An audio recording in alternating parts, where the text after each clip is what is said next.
Hello and welcome to the look ahead for Tuesday, the 8th of October, with me, Fiona Cincotta, Senior Market Analyst at City Index. So overnight, we'll be watching out for the Japanese household spending. Also got the minutes from the latest RBA meeting. In the European session, German industrial production. In the US, there'll be plenty of Fed speakers and also API oil inventories. So let's just kick off with what's going on in Germany. So we're expecting industrial production to come in rising just modestly 0.8% after falling in the previous month. However, the data comes after disappointing factory orders from Germany today, which saw factory orders plunge 5.8%. After rising in the previous month. They were expected to fall just over 2%. Now, this marks the steepest drop in factory orders in Germany in 7 months and really does raise some concerns over another recession in the region.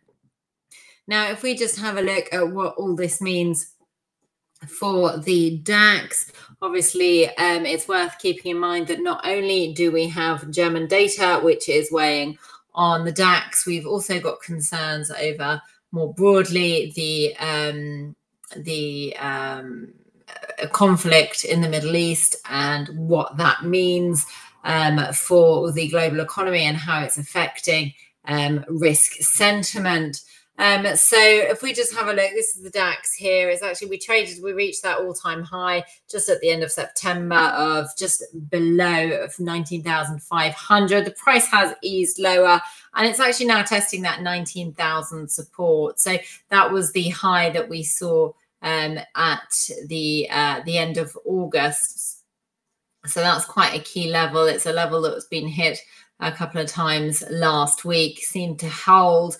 So we'll be watching to see whether that does hold. Obviously, if risk sentiment sours, if there's an escalation in the Middle East, which there seems to be actually, I mean, if that has a greater impact on risk sentiment, then we could see that 19,000 come lower. Obviously, if we get more weak data from Germany, that could also see that level taken out. Below there, we'll be looking at around the 18,500. That's the 50 SMA, and then the 18,300, 18,250 level, which was the September low. If we do find that 19,000 holds on the upside, 19,495, that is the all-time high. So a rise above that is needed in order to book fresh all-time highs. Just whilst we're talking about the Middle East and the conflict, I think it's definitely worth having a look at what's going on in oil prices.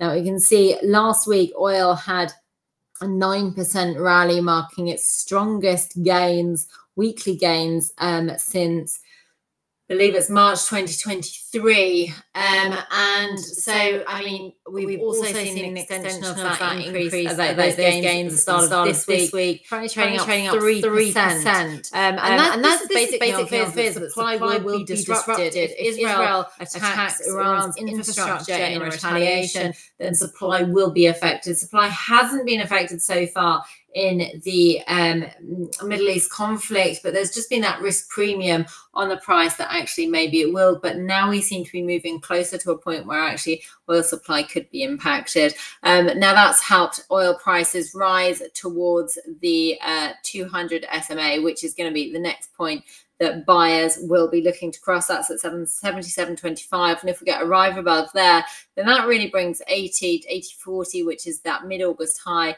into play. Also the round number. And interesting, we've seen oil now rise above this falling trend line, which just dates back to early July. But, you know, if we do see a fall back in the price, then that's going to be the price to be watching for on the downside around the 72.50, 71.50. That's this zone that we've been watching for quite some time. But now that we've broken off that on the downside, that would be where the support is sitting. So the other one just to be watching as well is US dollar, Japanese yen.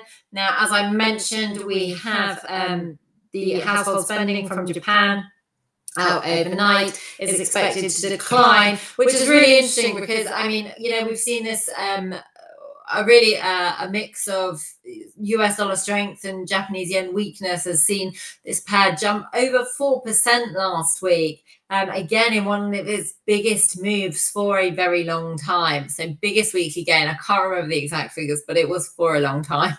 And that's basically because after we've had all that strong data from the US, the market's thinking, you know what, the Fed isn't going to be cutting by 50 basis points. We also had Federal Reserve Chair Jerome Powell suggest that when he spoke last Monday. So not only have we got sort of the Fed rate cut expectations being reined in, you've also got the Japanese yen falling because the newly elected prime minister has said that it's not the right time to be or not the right environment to be hiking interest rates further for the yen. So, you know, that's really caused the pair to rebound quite strongly after what had been a fairly steep move lower.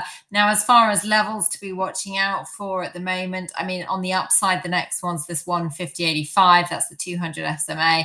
It's also the 50% fib level from the 162 high to the 139 low. So that's what we'll be looking for on the upside for bulls to continue to rise above there. And then above there, you've got this rising trend line, which I think dates back to 2022. I'll check that now. And that's around the 152 level. Let's just take a look where that trend line is going back to. Just bear with me. Yeah, it goes all the way back, doesn't it? So all the way back, that's 2023. So back to 2022.